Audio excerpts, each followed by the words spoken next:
it's Michelle from Scrap Secrets, and welcome to card number 15 in the Countdown to Christmas card series. Today we're going to be making a one-layer card using a spotlight stencil technique. So spotlight stencils are from Honeybee Stamps. They're the ovals, and we're going to use both the positive and negative piece today. So I put down the center piece in the middle of a 5x7 card base, and this is one of those pre-folded ones that you can buy at pretty much any craft store. And we're using some black soot distress oxide to go around the very edge of the mask because I want to have a nice defined edge. Now we're going to be going in with some chipped sapphire. Even though that says blueprint sketch, the lids were on the wrong ones. I accidentally put the wrong ones back on. So we are using chipped sapphire to go around where we put the black soot. So we're just going to build up some color base on the background because we're going to do a night sky and then we're going to do the scene in the middle where the spotlight is. I'm using a blending brush. These are the Cottontail blending brushes, which are the only ones that I use now from the Rabbit Hole Designs. And these are amazing. They work so well, and I have one pretty much per, not color family, but like I have a light blue and a dark blue and a dark green and a light green. So I'm trying to keep my colors kind of not really cross-contaminate them, and then that way I don't have to clean them as much. So I'm just covering the rest of the card base in the chipped sapphire, and that, what I'm using right there for the inside of my card so I don't get ink on the inside, that is just the stencil that we're actually going to be using. It's just the packaging from that. So I had that laying on my desk, and this way the color didn't transfer over to the inside of the card. Now I'm using some Seedless Preserves Distress Oxide around the edges of it because I wanted to add a little bit of purple into it. Now I'm going back in with some of the chipped sapphire. I believe this is chipped sapphire. Yep, looks like chipped sapphire.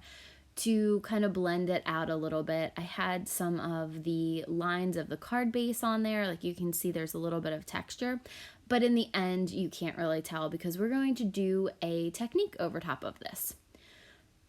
So I was just checking to see my mask, and look at how awesome that looks. That's my favorite part, is removing the masks. So now we're going to take the Honeybee Stamps set, Christ is Born, and we're going to stamp it in here. But now I'm going to take the other piece of the stencil, which is the traditional part of the stencil that we're all used to using, cover off that oval because the stamp is a little bit bigger than the actual spotlight where I have it. So I want to make sure that the stamp doesn't get on the background. It just gets in that white oval that we have.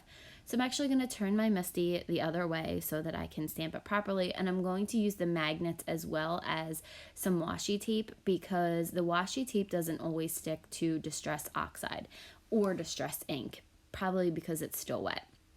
So you can see some of that image is actually going to be outside of the circle, but it doesn't matter. I got the most important parts in there, and pretty much the roof line, I wanted it to go touch the sides, and it almost does. So I probably could have positioned it a little bit better, but it was good, and you can always draw out the lines, so it didn't really bother me. I'm using some Catherine Pooler Midnight ink to ink this image up. It's the first time I've ever inked it up, so I'll probably ink it several times to get a good impression. And for some reason, I got ink all over the parts that are not raised on the stamp. So like, I guess the debossed images. I don't know, this just was an inky day for me. Some days I just have real hard time stamping, and today was one of those days. And the mask moved a little bit, but we'll make it work. So I'm happy with the way the image stamped out, and look at that, everything is in the center. Perfect. So now I'm going to mask that back off again, and we are going to use a stencil from Kindred Stamps, and I believe this is called the Starlight Slimline Stencil. Now I will put the actual name of it below. I don't have it with me right now. And then we're going to use some Martha Stewart Sparkle Texture Paste. Now this stuff is so old. It was actually from when my Michaels was, the one Michaels was going out of business, and the twins were in, they were in their stroller still. So, and they are 6. So this was a while ago. It's probably been 5 years. So this sparkle paste could probably go. I could probably throw it away, but that's not me. I can't throw anything away. So I'm just seeing if this will work. It didn't come out the best. I will warn you when you go through. It was not the best coverage. I probably should have put something else down, but it's still, you still get the effect of it. You still understand this. Now again, this is a preview for my Stretch Your Supplies series that I'm going to be doing, because this stencil is meant for a slimline card, but I'm using it on a 5x7. That's the best part about this stencils, is you can pretty much use them on any size card you choose. So I'm just putting it again on the top and just going over everything. And once I have a decent coverage on it, I will put everything back. And then you want to clean these off as soon as possible, because you don't want it to dry on your stencil. It's very, very difficult to get off. I actually saw somebody today in the Kindred Stamps Facebook group was asking about it, because she got some glitter paste stuck to her stencil, and she said that with the exception of scraping it off, with her nails, she was having a very difficult time. So I don't like anything to dry on my stencils. I try to clean them off right away, and even then, some stuff gets stuck to it. So I'm going to put this to the side to dry, and I'm actually going to come back a couple days later to finish working on it. But that's how it's going to look. Now I could have gone back in and done a couple more areas, but I decided not to. So after it dried for a while, I actually just kind of forgot about it. I didn't craft for a couple of days. So then I decided to come back in and color this image in. And I'm using Prismacolor colored pencils. You can use any type of colored pencils. You can use markers. I didn't want to use markers because this was a 1-layer card and you'd be able to see it if it bled through. So I'm just taking some browns and just kind of doing what I do with Copic colors, is just picking a couple of colors and coloring in everything. So I picked the color for the star and I realized it's like a neon color. So I took an orangish yellow and tried to mute that out. I'm going to take a very light blue and just go over the whole background. I wasn't really sure how I wanted this to be, so I just went over the background very lightly. It doesn't even look like it's anything here, but in person you can see it. And then I'm going to color in everything else. I wasn't sure what I wanted the inside to be. I just really, I struggled with coloring it, and I think that was another one of the reasons why I let it be for so long, because I wasn't really sure how I wanted to color everything in. So I colored in the palm tree, and of course you could make this look like silhouettes, so you could color everything in black. I'm taking, this is like a tan-ish color to do the buildings in.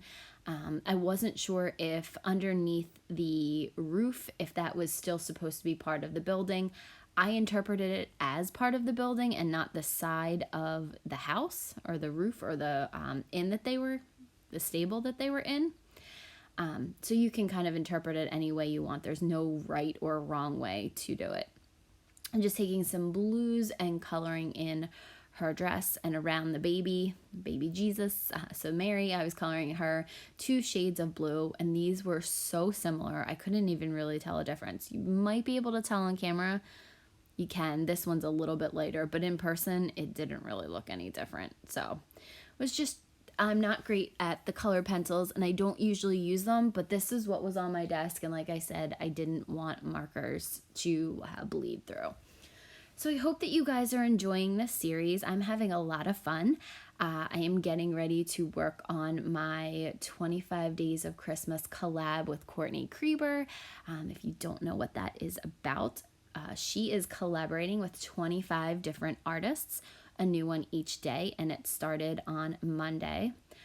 So you're only a couple days in. If you want to go check out the collab, you will see 50 videos because Courtney is doing 25 and then she is collaborating with 25 artists. So each person will do one video and then she does 25. So that's amazing amount of inspiration. If you guys are looking for additional inspiration in addition to these videos that I'm doing, if you're looking for more inspiration, you can always go check that out.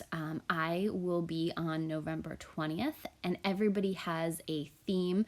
We talked to Courtney, and we decided what our theme was going to be. So I'm not going to tell you my theme. You will have to watch on the 20th or after that to find out what our theme is, but it's been so fun to see what everybody else is doing. I know that we're only 2 days in so far as of the voiceover of this video.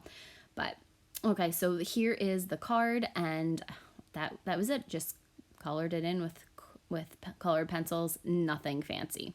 Now I'm going to be inking up the sentiment in the same Catherine Pooler Midnight ink, and Oh Holy Night, the stars are brightly shining. This is the night of our dear Savior's birth. It is the night of our dear Savior's birth.